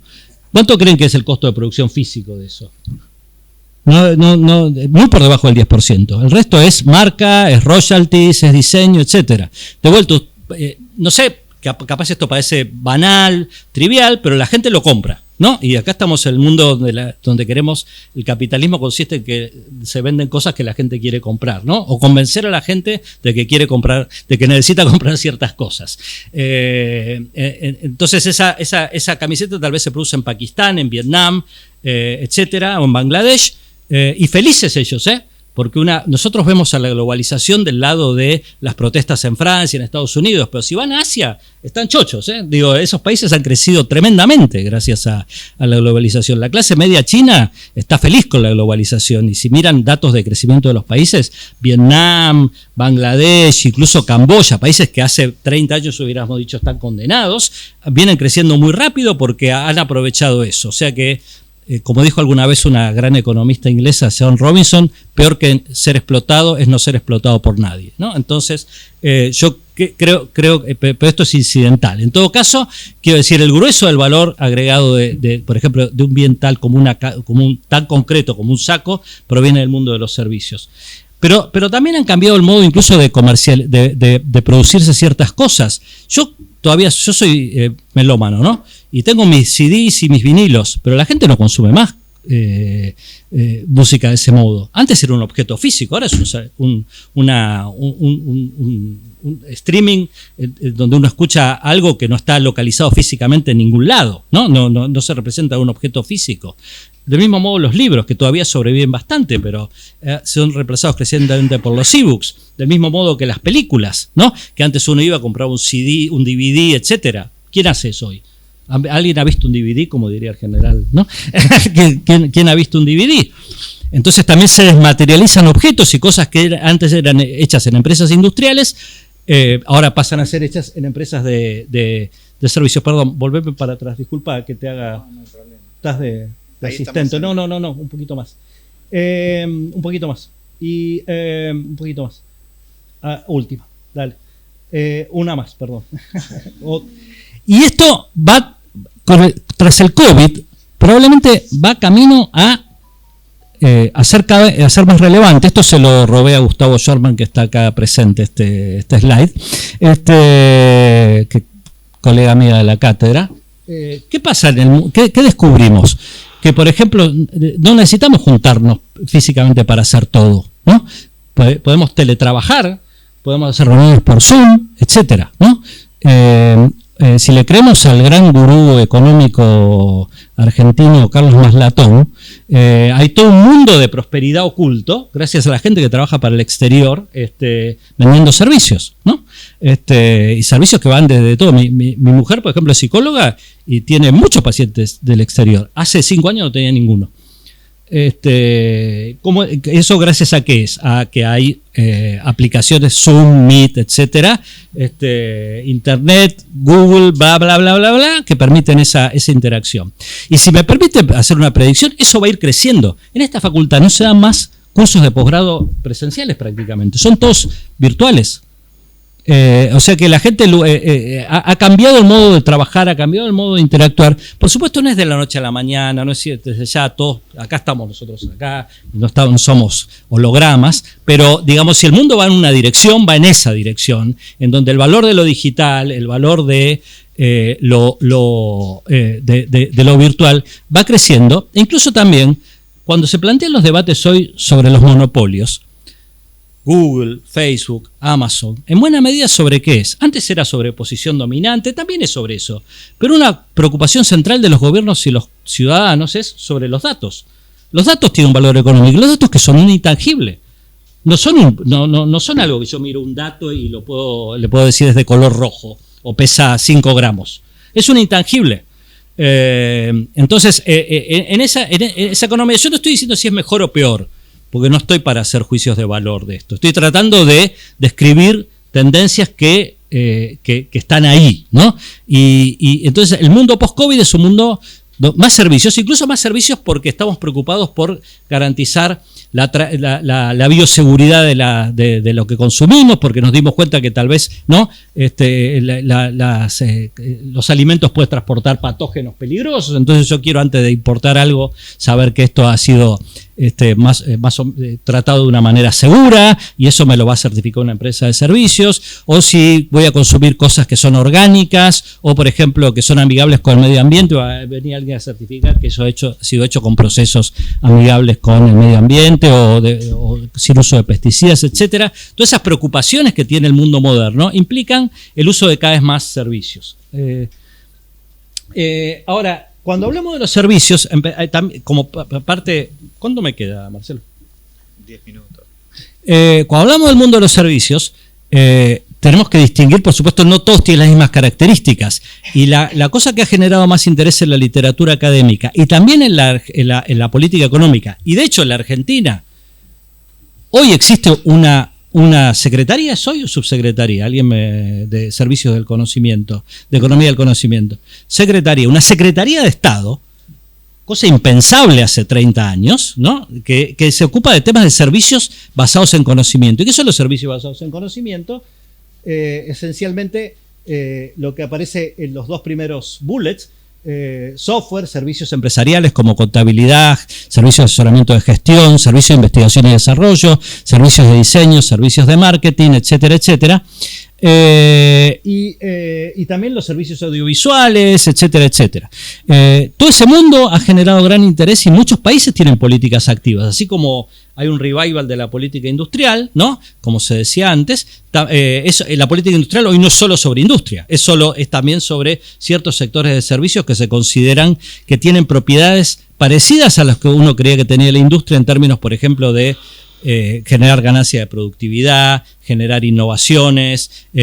Por supuesto, son exportables. Antes uno pensaba que los servicios eran casi por definición, salvo los viajes y los fletes, no transables. Hoy eso es absurdo, ¿no? Digamos, justamente estamos diciendo que hay gente que exporta servicios médicos, servicios de psicología, servicios de traducción, servicios de asesoramiento legal, etcétera, etcétera. Quizás alguno de ustedes trabaja en ese mundo, no sé, o conoce gente que trabaja en ese mundo. ¿Y por qué no pensar que en el servicios educativos? Aquí tenemos un montón y me imagino que en otras universidades pasa lo mismo, tenemos un montón de alumnos que están en el exterior y cursan maestrías y les cobramos, ¿no? Digo, estamos haciendo negocio con eso, bueno, negocio, no sé, pero estamos cobrando. Estamos educando. Y de vuelta, entonces, digamos, los servicios hoy son transables y son crecientemente transables. De vuelta, si esto es bueno o malo, es un asunto completamente diferente. Podemos pensar, voy a pasar un montón de slides porque quiero hablar un poco de Argentina.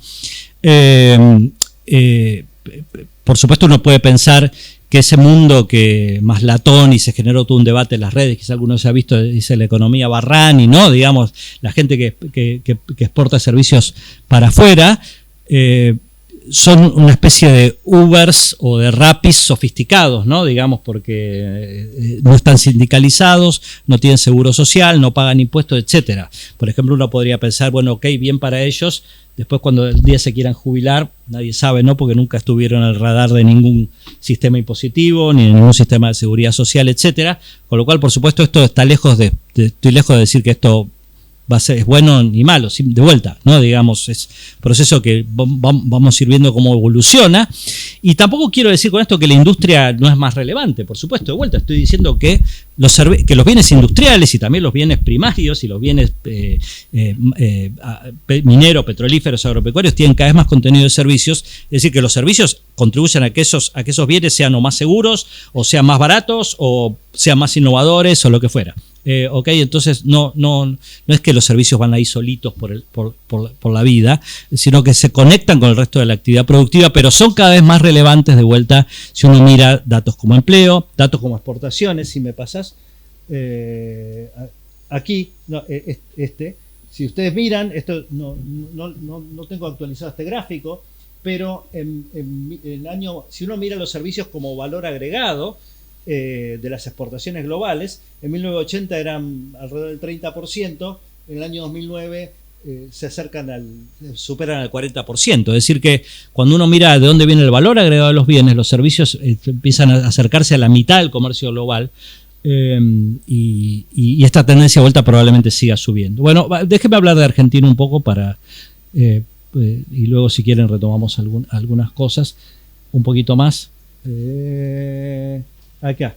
Bueno, si uno mira solamente, como dije, en la Argentina los servicios son alrededor del 60% del PBI y algo similar en materia de empleo. Si miro los llamados servicios basados en conocimiento, como digo, no solo tienen una Secretaría de Estado dedicada al tema, sino que también tiene una ley, la Ley de Economía del Conocimiento, que si bien favorece también algunos sectores industriales, como el nuclear, el espacial y otros, esencialmente el grueso de las actividades que promueve son actividades de servicios.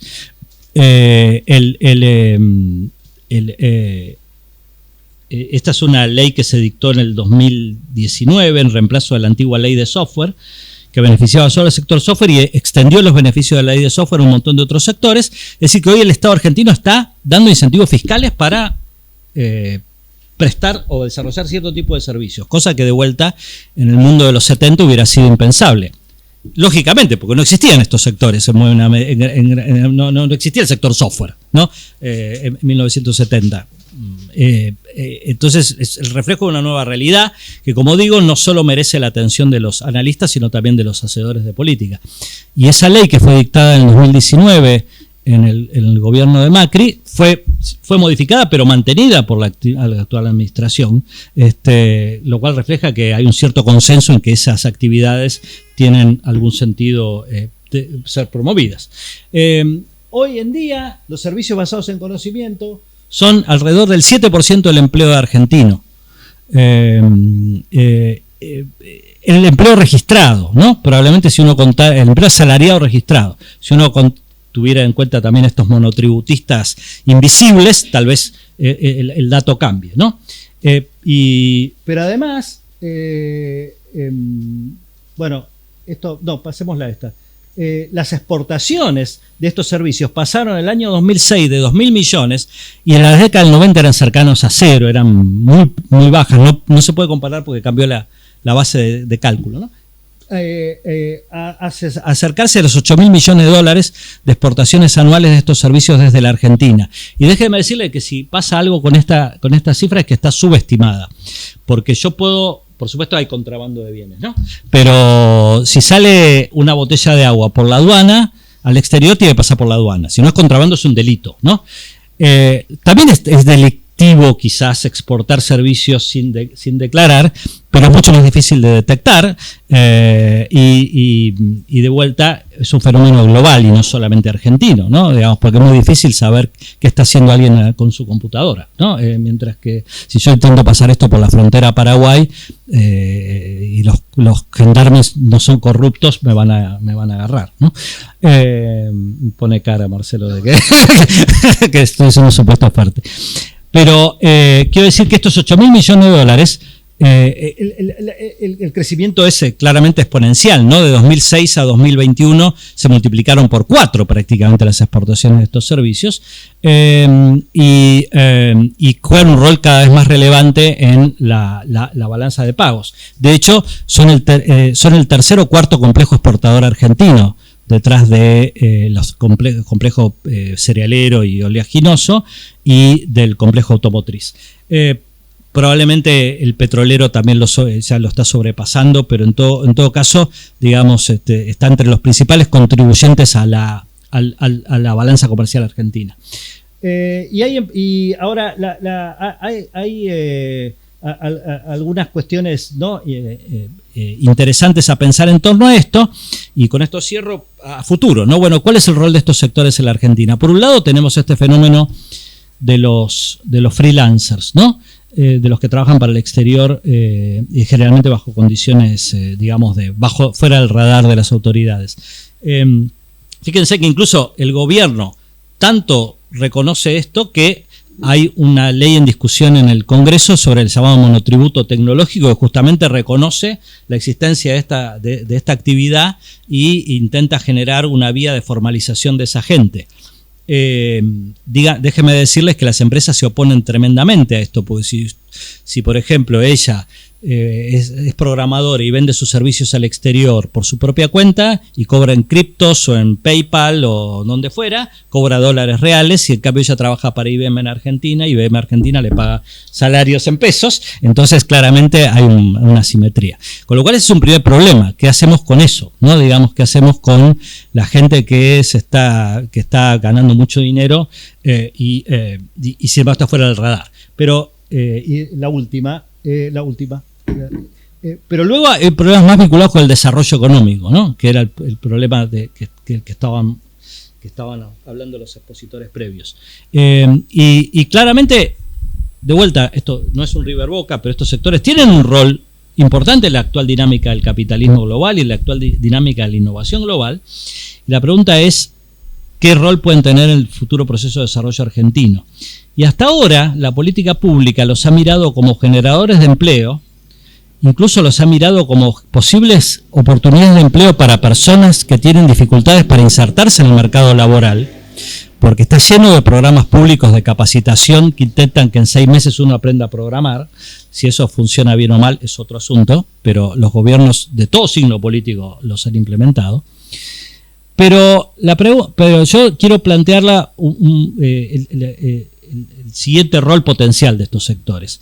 Cuando yo leo la literatura sobre servicios basados en conocimiento y de software, entonces el software, los servicios de gestión de asesoramiento empresarial, la investigación y desarrollo, el diseño en, por ejemplo, Alemania, no se habla de exportar, se habla de cómo esos sectores potencian la competitividad del resto de las actividades productivas en esos países. En Argentina ese debate está muy poco desarrollado. Hace un par de años antes de la pandemia le pregunté a un colega exfuncionario que estaba asesorando un clúster de software de Mendoza, le digo, ¿el clúster de software de Mendoza trabaja con las empresas, la industria vitivinícola en Mendoza? No. Miércoles, digo, ¿cómo puede ser? Que las bodegas no necesitan mejores sistemas informáticos, y no solo para la contabilidad, digo, para todo el proceso productivo. Australia es el principal exportador de software minero del mundo. ¿Por qué? Porque hace minería, ¿no? El problema, creo, con el rol de los servicios, el proceso de desarrollo argentino y en general en América Latina, es que se los mira como una nueva fuente de exportaciones y se le presta poca atención al rol que pueden tener esos servicios en potenciar la competitividad del resto de la actividad económica. Lo que se llama, por ejemplo, industria 4.0, intensiva en inteligencia artificial, realidad virtual, big data, etcétera, o el mundo del agtech, de la agricultura de precisión, que también es intensiva en servicios de prescripción de para los agricultores basadas en el uso de datos satelitales, etcétera, etcétera. Toda esa actividad puede mejorar la competitividad del resto del aparato productivo y de vuelta evitar el River Boca, si uno logra generar algún tipo de mayor vinculación entre las empresas y las organizaciones que pueden proveer estos servicios sofisticados y los productores industriales, agricultores, productores mineros, etcétera, que en Argentina están operando. Y eso creo que es el rol principal que uno puede ver en este nuevo escenario global para los servicios en el contexto argentino y latinoamericano. Bueno, muchas gracias.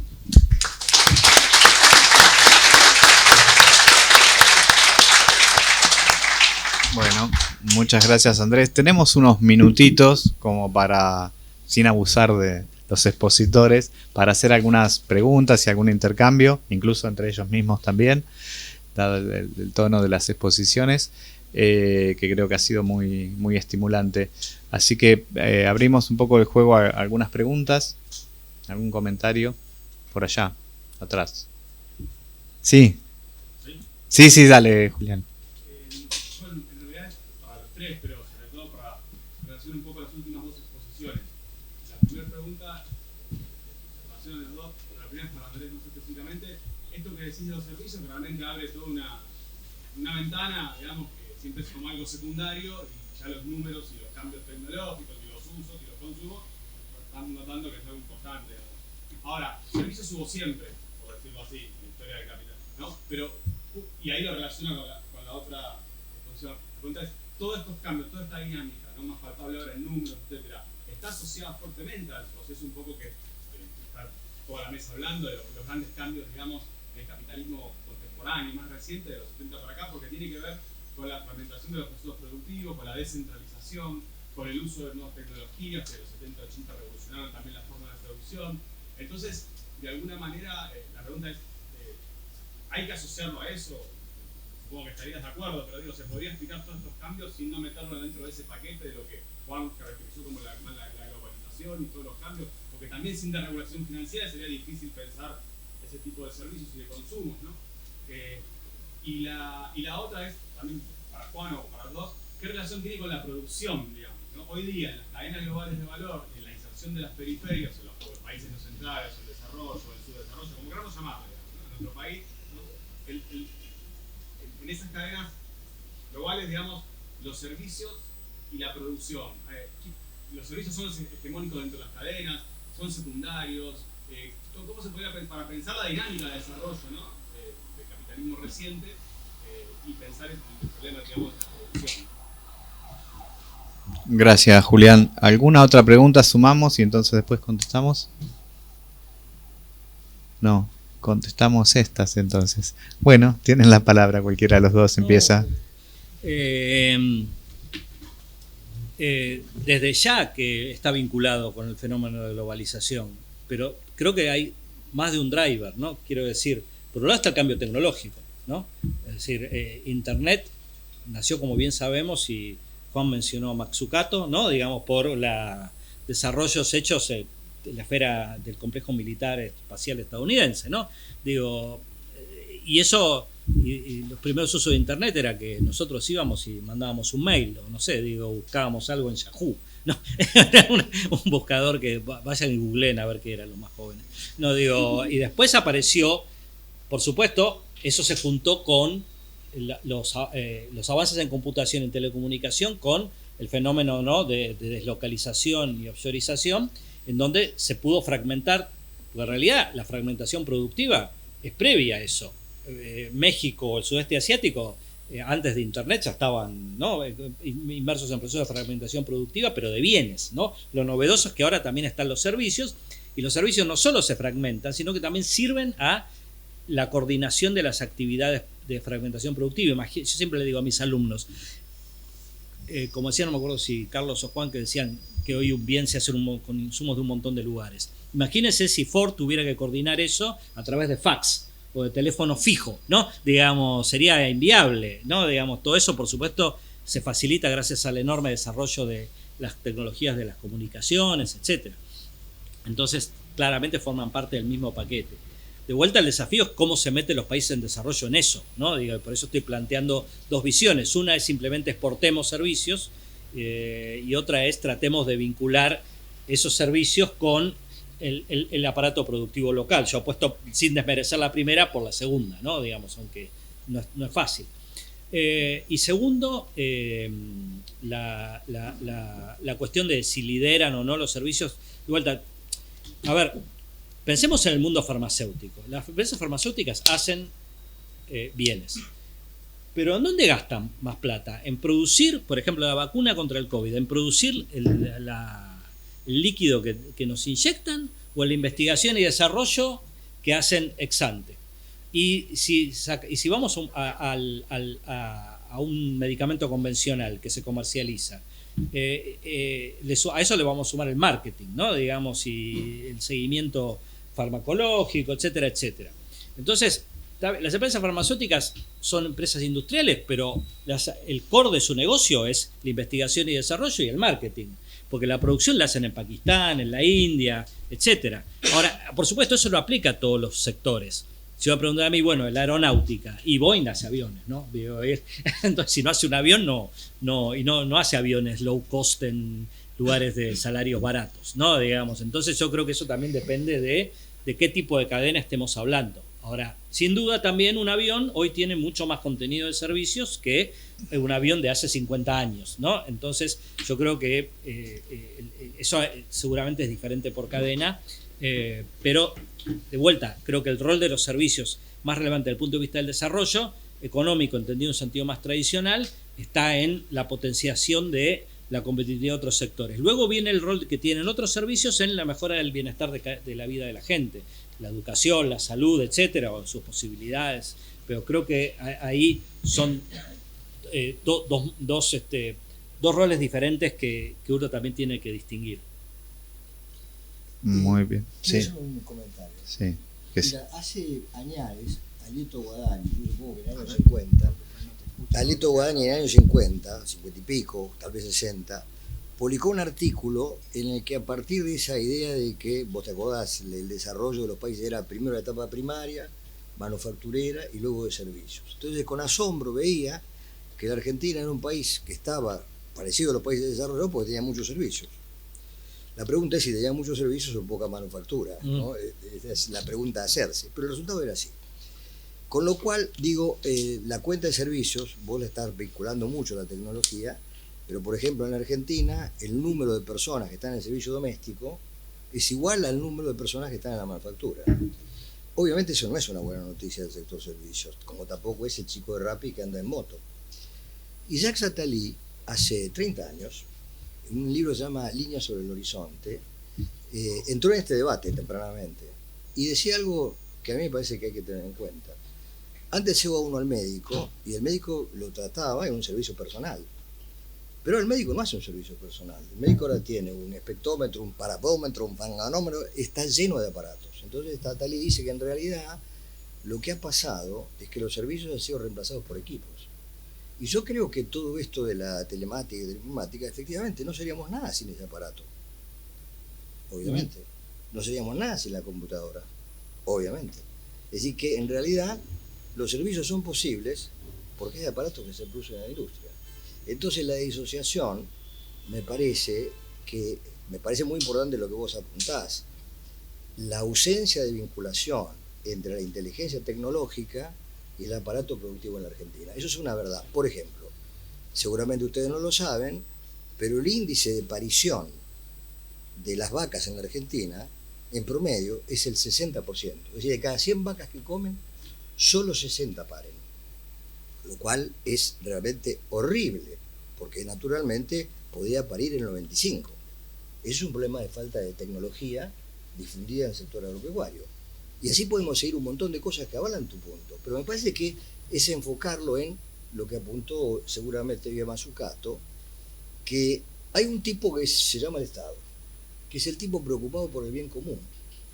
Y ese tipo que se preocupa por el bien común es el único que puede promover a costo público que haya alguien que aplique lo que bien dices vos en los viñedos o en las vacas o en tantas otras actividades. Y me parece que desde el punto de vista, porque nosotros, porque me parece a mí, ¿no? Tenemos que pensar para qué tenemos que hacer para cambiar este pad de bruta decadencia. Yo, a lo mejor ustedes no lo comparten, yo creo que la Argentina es un país absolutamente decadente, en todos los planos, hasta radial. El otro día lo escuché a La Nata, hablando con las chicas, en una conversación escatológica, directamente, era una cuestión del baño. Y hablaban en radio como si esto fuera normal. Hemos caído en un nivel donde supuestamente lo que uno espera de un aparato de radio es la difusión de conceptos, ideas, un mínimo de elevar un poquito el promedio cultural, y naturalmente se lo baja todos los días un poquito más. Lo digo yo porque soy un viejo, pero que viví en otro momento donde, bueno, había otros códigos sobre lo que importa y lo que es relevante. Pero me parece que en esa decadencia descomunal, uno de los hechos centrales que vos bien apuntás es la desvinculación de la inteligencia con el aparato productivo, el triángulo de Sábato. Eso es un drama en la Argentina, porque no es lo que ocurre en el mundo. Él cita Mazzucato, y no hay nada, absolutamente nada, en la tecnología de punta del mundo que no haya sido promovido por el Estado. Nada. Nada que sea relevante. Nada. Ha sido siempre así. Y en la Argentina no hay ninguna exportación que no haya nacido de una idea pública. Ninguna. Aunque la soja. La soja se planta en la Argentina como consecuencia de un problema público. Porque la visión del bien común, yo creo que los economistas, que somos una secta triste, deberíamos procurar, es que el Estado piense en términos de bien y se adelante, que es lo que pasa en todo el mundo. La Argentina desertó, y ¿saben cuándo, por lo menos para mí, cuándo desertó? Vos hablás del proceso industrial, es cierto, creció la industria, pero la Argentina no tiene un Consejo Nacional de Desarrollo, todos los países del mundo lo tienen. La Argentina no tiene un banco de financiamiento a largo plazo, todos los países del mundo lo tienen. La Argentina no tiene ninguna ley de promoción de la inversión, y el capitalismo es un sistema de zanahorias. Hay tres maneras de mandar: el garrote, el abrazo y la zanahoria. Y el capital se mueve por la zanahoria. La Argentina tiene 400.000 millones de dólares fuera del país, y en mi opinión, por la incapacidad de generar las zanahorias necesarias para que vengan. Esa es la realidad. Tenemos millones de desocupados y nos sobra excedente, porque eso se produjo acá. Ese excedente salió de acá. ¿Es culpa de lo que se lo llevan? No, es culpa de la ausencia de una estrategia de zanahoria para que no se vayan. Es tan simple como es. Un tipo que tiene un restaurante se ocupa que la gente se quede a comer, no que se vaya. Obviamente. ¿Qué? ¿Tiene ratones arriba del escritorio? No, tiene comida decente, limpia. Bueno, eso es el bien común. Y los economistas somos economistas políticos, nacimos para eso, para ocuparnos de lo que tiene que hacer el Estado. Lamentablemente venimos predominando hace 50 años los economistas, nunca antes tanto. Nunca fue tan importante un economista en el Estado, y hemos venido garantizando la decadencia. Porque nos olvidamos de Keynes, que decía que un economista tiene que ser filósofo, historiador y matemático, no solo matemático, lamentablemente, es lo que creo. Sí, Juan. Dale. No, a ver, obviamente, contestando a la parte de la pregunta que me tocaba a mí, obviamente la parte de la producción está muy relacionada con los servicios. De hecho, en gran parte de los servicios está sumamente vinculado a la parte, al desarrollo industrial, si querés, más allá de que, como decían, el Estado, en todos los casos donde ha habido grandes saltos tecnológicos, el Estado ha tenido un rol muy importante.